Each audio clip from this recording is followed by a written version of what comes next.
Okay. ఇప్పుడు ఇవన్నీ వచ్చేదానికంటే ముందు మనం ప్రెగ్నెన్సీకి ప్లాన్ చేస్తున్నప్పుడే ఎట్లాంటి జాగ్రత్తలు తీసుకోవచ్చు? Very good question. ఏంటంటే ఇప్పుడు ఈ జనరేషన్‌లో మనమున్న లైఫ్ స్టైల్‌కి pre conceptional counselling is very important. So, ఎవరైనా వస్తుంటారా మీ దగ్గరకట్లా? వస్తూ ఉంటారు. అవేర్‌నెస్ వచ్చింది మెల్లగా.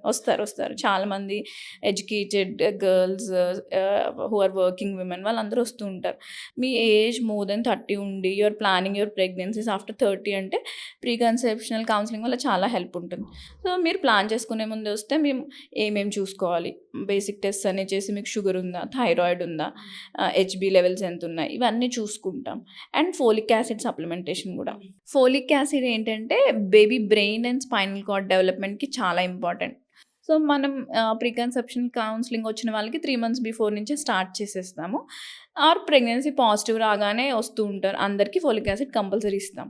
సో, ఈ ఫోలిక్ యాసిడ్ డెఫిషియన్సీ వల్ల కూడా బ్రెయిన్‌లో డిఫెక్ట్స్ రావడం, స్పైనల్ కార్డ్‌లో అబ్నార్మాలిటీస్ ఇవన్నీ చూస్తూ ఉంటాం. సో, మెయిన్‌గా ఈ ప్రీ కన్సెప్షన్ కౌన్సెలింగ్‌లో అయితే ఏమన్నా క్రానిక్ డిజార్డర్స్ ఉన్నాయా, ఫోలిక్ యాసిడ్ సప్లిమెంటేషన్ ఇది చాలా ఇంపార్టెంట్. అండ్ కాన్సాంగ్యునిటీ అంటే మేనరికపు పెళ్ళిళ్ళుంటే ఏమి అడ్వాన్స్డ్ టెస్టులు చేయించాలి, అవన్నీ కూడా మనం తెలుసుకోవచ్చు.